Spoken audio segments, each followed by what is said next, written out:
Assalamualaikum, salam sejahtera. Apa khabar semua? Anda bersama saya, Encik Muhammad Aziruddin Sahudin, pensyarah Jabatan Kejutan Elektrik Politeknik Polisen. Dah lama kita tak bertemu.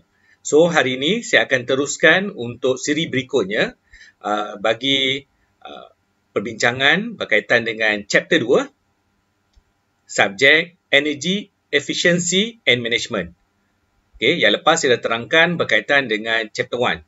So, untuk konten kali ini, saya akan terangkan berkaitan dengan chapter 2.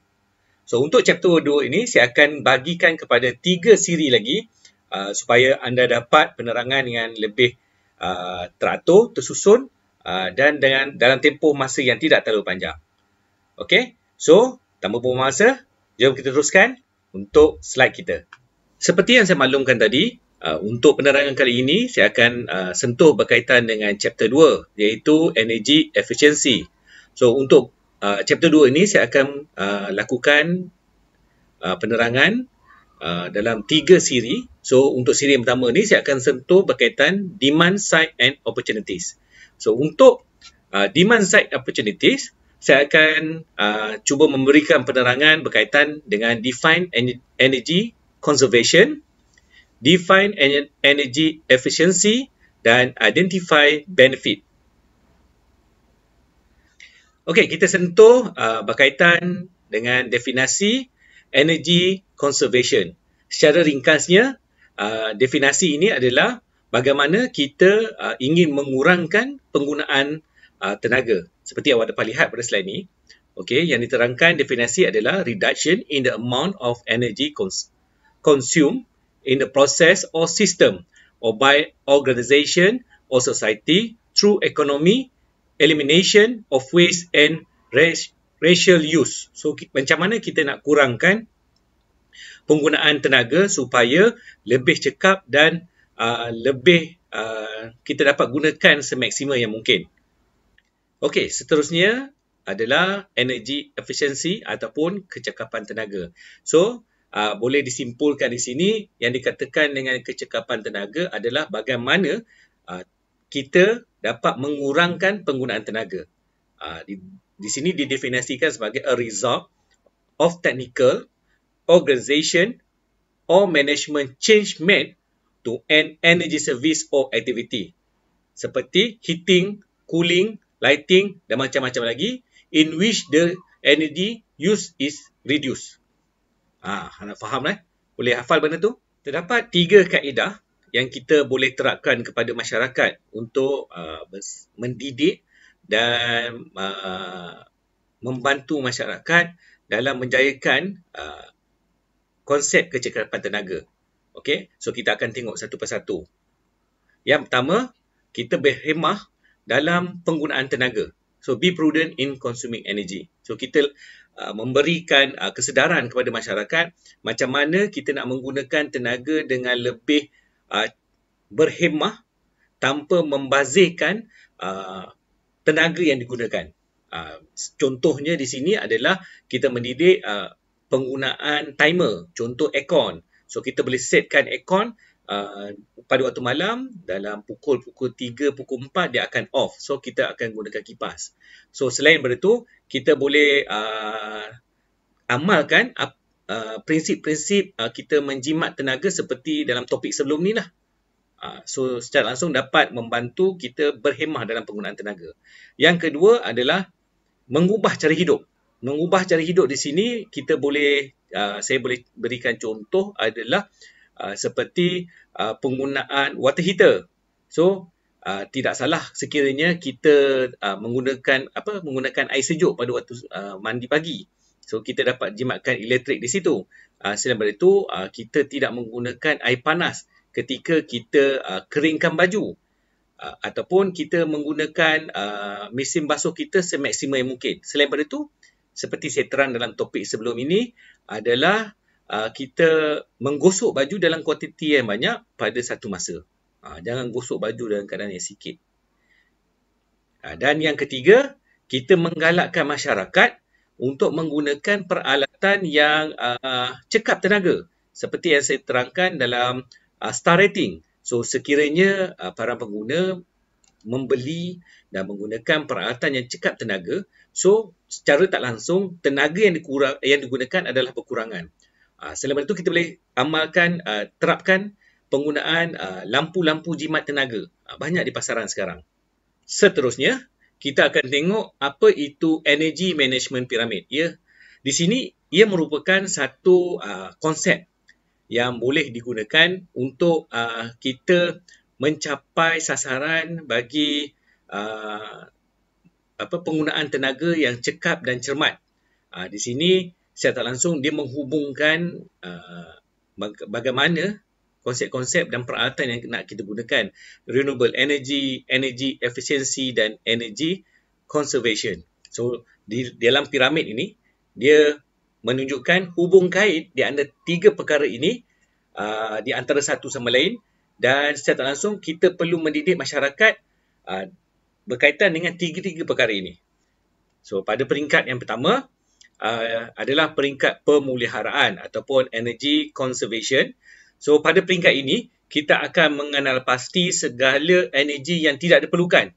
Dan kita pada peringkat ini juga, kita akan mengawal penggunaan tenaga yang digunakan. So, untuk tempoh ni biasanya kita ambil masa dalam 10 hingga 24 bulan. Okey, faham So, kita pergi pada stage yang kedua. Stage yang kedua adalah peringkat kecekapan ataupun menjimatkan tenaga. So, pada peringkat ini, kita meneruskan kaedah menjimatkan tenaga ataupun kecekapan tenaga kita dengan mengenal pasti peralatan yang tidak cekap yang digunakan dalam seharian untuk memastikan kecekapan ini, kecekapan tenaga ini dapat kita capai. Yang mana kita kena pasti peralatan-peralatan yang tidak berguna lah kalau bahasa mudahnya, ataupun tak boleh pakai tu kita buang je lah, jangan kita pakai lagi. Di situ kita akan dapat jimatkan tenaga kita. Dan peringkat yang terakhir adalah kita renewable energy ataupun tenaga yang boleh diperbarui. Untuk ni kita akan merangka satu plan jangka panjang untuk menghasilkan tenaga yang boleh diperbaharui. Contohnya di sini adalah solar, iaitu kita buat pemasangan solar lah.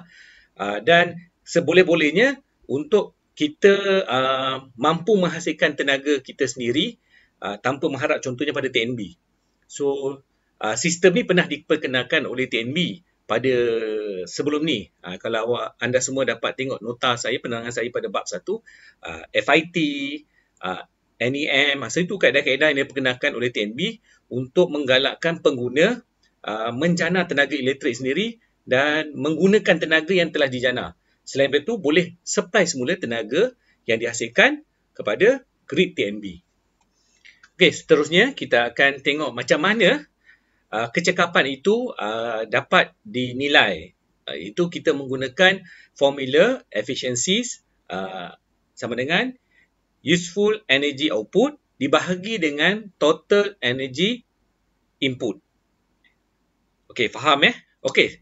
Di dalam nota ni anda dapat lihat ia memberi sedikit maklumat berkaitan dengan energy service. Okey.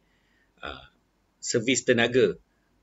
Peralatan-peralatan yang dikategorikan sebagai energy service, iaitu cooling, heating, lighting, driving motor, operating equipment dan peralatan-peralatan lain. Ini yang dikatakan dikategorikan sebagai energy service. Okey, untuk kita memberikan penekanan ataupun mendidik masyarakat dalam pemeliharaan dan kecekapan tenaga, terdapat 4 kaedah asas 4 kaedah asas yang kita boleh amalkan, dan rasanya insya-Allah kebanyakan rakan-rakan kita, sahabat orang sekitar, jiran ke, pak saudara ke, ataupun ahli keluarga kita boleh ikut. 4 kaedah paling mudah. So kita akan sentuh satu persatu. Yang pertama, switch off. Mana pastikan switch ditutup. Bagaimana kita nak buat tu? Paling mudah lampu lah. So, lampu di sini sekiranya satu tempat, contoh ataupun bilik tidak digunakan, pastikan lampu itu ditutup. Jangan dibuka. Seperti juga bilik air. Kalau boleh malam tu tutup lampu bilik air. Biar gelap. tak payah nak takut apa nak takut kan. Ataupun lampu luar rumah, pastikan cukup masa ianya ditutup. Jika kita ni kadang terlupa ke ataupun kurang rajin ke, kita boleh pakai sensor. Banyak sensor di pasaran sekarang yang boleh kita gunakan. Selain daripada itu, peralatan elektrik yang disambung dengan plug dinding. So, sekiranya tidak digunakan, kita make sure di off-kan plug tersebut dan tanggalkan soket dengan plug. Kerana sekiranya apa-apa berlaku, kilat ke apa, ia tidak akan menyambar peralatan kita. Selain daripada itu, terdapat juga kadang elektrik yang berada di peralatan tersebut. So, bila kita cabut, secara tak langsung, beban yang digunakan, contoh TV, radio, tidak dibekalkan elektrik walaupun dalam amount yang kecil. Berikutnya, aircon. Kalau tak guna tu kita offkan je. So, dapat juga kita melakukan pemeliharaan dan kita memastikan tenaga dapat digunakan dengan cekap, cermat dan lebih teratur. Seterusnya, peringkat kedua adalah proper sizing. Proper sizing, situ tengok Mr. Bean. Itu just letak gambar sajalah. Proper sizing di sini adalah berkaitan dengan penggunaan peralatan elektrik kita yang digunakan di rumah. Pastikan ia bersesuaian dengan bilangan individu yang berada di rumah. Contohnya di sini, tidak perlulah anda tinggal seorang contohnya, tapi anda menggunakan peti sejuk yang besar. Contoh peti sejuk, dia ada saiz dia, berapa liter. Untuk anda tinggal seorang, tak perlulah anda beli peti sejuk 2 pintu yang buka macam tu, buka atas bawah. Sehingga anda tinggal seorang, bujang, tak apa, tak ada masalah, anda beli peti sejuk yang 1 pintu je. Dapat jimat tenaga kita. Sebab sekiranya peti sejuk tu besar, dan tentu penggunaan elektrik dia besar, dan secara langsung akan mengakibatkan penggunaan tenaga yang lebih besar. Begitu juga dengan aircon. Sekiranya anda tinggal satu ruang rumah yang kecil, contoh apartmen tidak sampai 1,000 square feet, tidak perlulah anda pakai aircon yang kapasiti 2 horsepower, 3 horsepower untuk ruang tamu. Contohnya, maybe anda boleh pakai 1 horsepower, 1.5 horsepower. So, situ dikatakan proper sizing. Macam tu juga dengan mesin basuh. Anda tinggal seorang, tapi anda beli mesin basuh yang 10 kilo ke atas. So, macam mana tu? Seperti saya terangkan dalam nota sebelum ini, so kita nak basuh baju, biasa kita basuh semaksimumnya. Ini contohnya anda tinggal bujang, tapi anda beli 10 kilo. Dan teringat, Cik Azruddin pernah pesan, nak basuh baju, make sure banyak. So, sekiranya anda tinggal seorang, mesin basuh anda sudah 10.5 kilo, 11 kilo, 12 kilo, berapa lama anda basuh baju? 2 minggu sekali. Yelah, baru teringat, Cik Din kata macam tu. Jangan macam tu. Sekiranya anda tinggal seorang, beli yang kecil je. So, elektrik lebih jimat, penggunaan air lebih jimat, semua lebih jimat. Macam tu juga TV. Anda tinggal seorang, tapi anda beli yang 60 inci, 70 inci, satu pembaziran juga. Yang nak tengok anda seorang. Okay, kita pergi kepada stage yang ketiga, iaitu cogeneration. So, kita menjana tenaga. Seperti saya terangkan tadi, kita boleh menghasilkan tenaga elektrik dengan pemasangan solar di rumah. Okey, pemasangan sistem solar. So, sini kita boleh pasang sistem solar di rumah kita sendiri. Tak ada masalah. Tapi kos dia amat tinggi. Kalau dulu kita ada generator, boleh beli generator. Anda tahu generator tu macam mana? Pernah pergi pasar malam? Siapa yang pernah pergi pasar malam tahulah generator tu macam mana. So, kita boleh guna juga generator, tapi bising lah, nanti jiran-jiran akan bising. So, cara paling mudah, kita menggunakan kaedah sistem solar. Kenapa sistem solar? Sebab kecil dan murah berbanding hydro, berbanding biogas, biomass. Dalam biogas ni akan menghasilkan satu bau yang kurang menyenangkan. Nak buat hydro, susah. Perlukan tekanan air, kawasan yang luas. So, hanya solar saja yang boleh digunakan oleh pengguna untuk menghasilkan tenaga elektrik sendiri. Tapi kos dia tinggi. Dengan skim yang ditawarkan oleh pihak kerajaan sekarang memang tidak menggalakkan pengguna untuk regenerate tenaga sendiri. Saya cakap macam ni bukan saya menghentam kerajaan, tapi itulah polisi yang diperkenalkan oleh kerajaan pada ketika ini. Dan yang keempat, efficient appliance. Tergeliat lidah saya. Di sini kita boleh menggunakan segala peralatan elektrik yang lebih jimat tenaga. Banyak dah sekarang peralatan elektrik yang memaparkan berapa star rating dia. Anda boleh tengok video saya sebelum ni. Saya dah beri penekanan kenapa pentingnya kita nak guna peralatan elektrik terutamanya yang mempunyai star yang tinggi, iaitu 5 star lah. So, ini akan dapat menjimatkan tenaga elektrik. So, jimat tenaga elektrik, kita dapat juga jimat tenaga, dapat juga jimat duit kita sendiri. Dapat banyak jimat tu. Kena ingat. Okay, faham kenapa kita penting peralatan-peralatan yang jimat tenaga. So, kita akan tengok 7 kelebihan apabila kita mengamalkan penjimatan tenaga ataupun kecakapan tenaga. So, kita akan pergi satu persatu. So, yang pertama adalah kita dapat secara langsung bila kita amalkan kaedah yang saya terangkan tadi dan pada bab 1 tadi, bab 1 sebelum ni, salah lah sebut, kita akan secara langsung dapat jimatkan kos bil elektrik kita. Kan baik tu dapat jimatkan kos elektrik, dapat jimat tenaga, dapat jimat duit. Macam mana kita dapat jimatkan tenaga dan duit? Dengan kita mengurangkan penggunaan sistem ini adalah elektrik lah, mengurangkan penggunaan elektrik kita, dan kita akan improvekan sistem peralatan kita lah, sebab kita tak menggunakan dia secara kerap dan kita dapat memberi dia tempoh peralatan tu, tempoh rehat lah. So, banyak kelebihan dia. Dapat jimat elektrik, dapat jimat duit. Tenaga dapat kita kurangkan penggunaan, sistem peralatan kita akan lebih baik. Dan bila sistem peralatan elektrik kita lebih baik, tempoh penggunaan akan lebih panjang. Contohnya macam saya, saya ada beli satu TV yang saya dah gunakan hampir 10 tahun.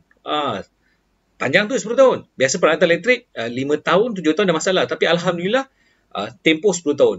Kerana saya mengamalkan penggunaan yang ditetapkan, tempoh penggunaan masa yang ditetapkan. Jangan buka 24 jam. Walaupun kadang bergaduh dengan anak saya juga. Okey, yang kedua, kita akan dapat mengurang daripada berlakunya ataupun pendedahan kepada turun naik tenaga elektrik. Okey.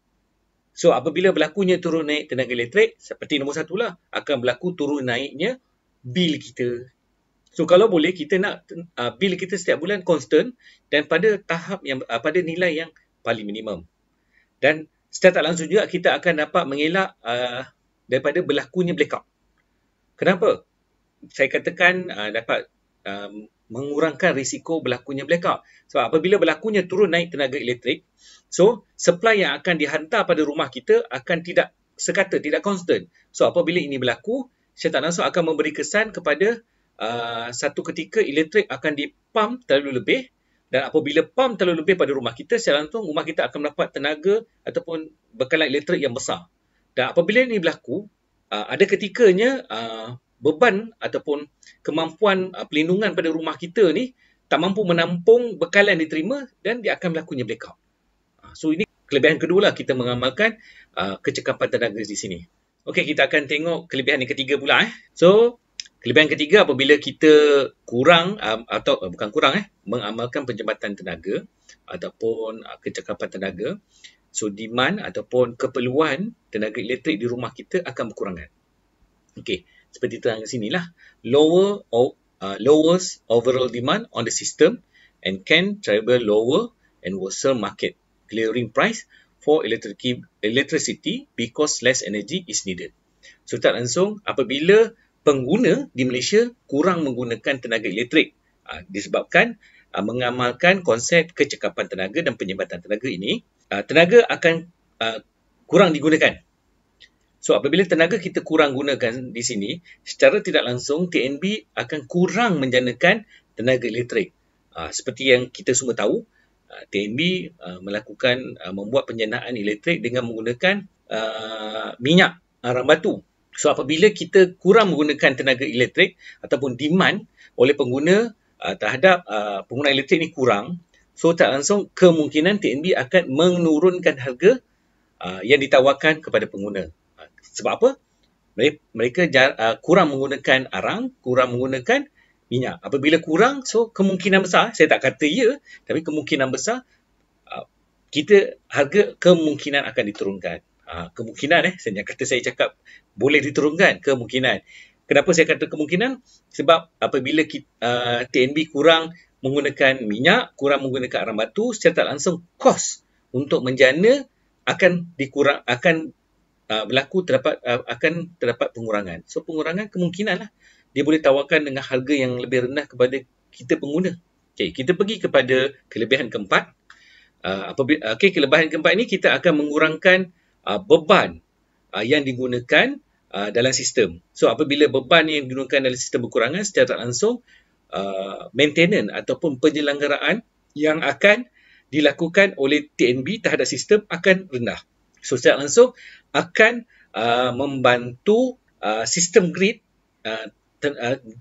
elektrik di Malaysia lebih kuat, lebih tahan lama lah untuk digunakan. Itu bahasa mudah dia lah.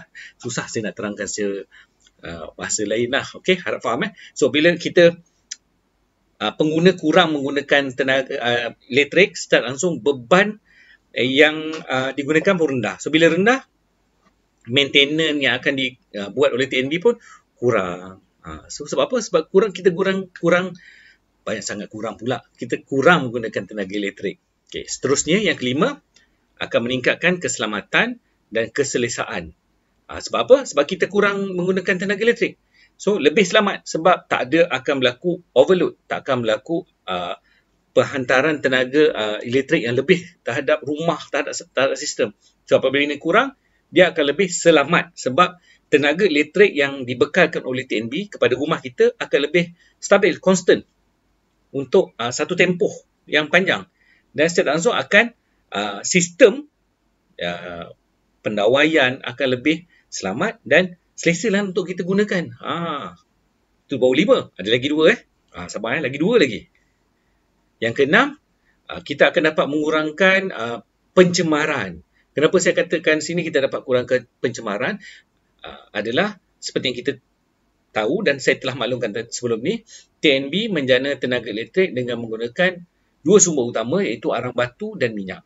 So seperti anda tahulah, kalau arang batu minyak digunakan akan menghasilkan pencemaran, terutama pencemaran udara, pencemaran bau dan kemungkinan pencemaran air.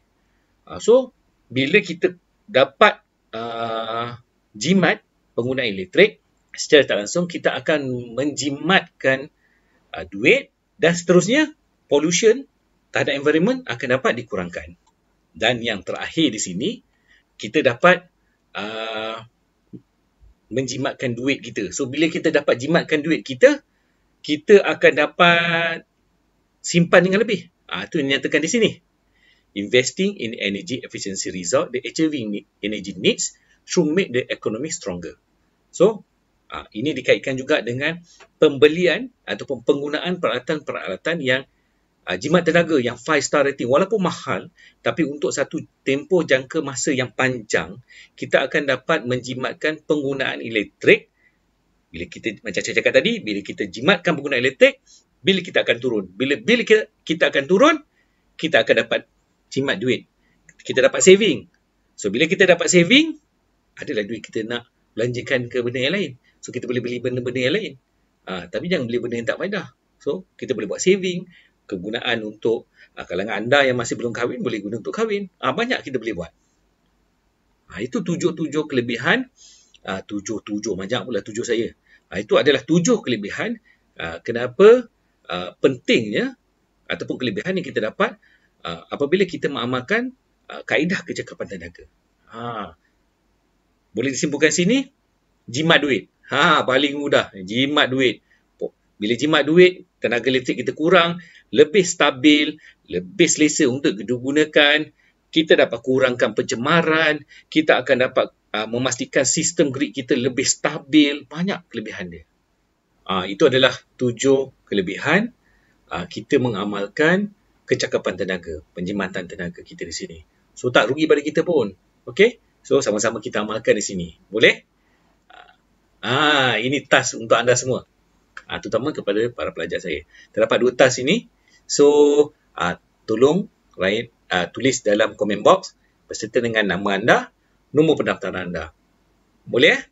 So, 2 je, tak banyak. Boleh tengok di situ. Nombor 1, list 5 benefit of energy efficiency from the resident customer.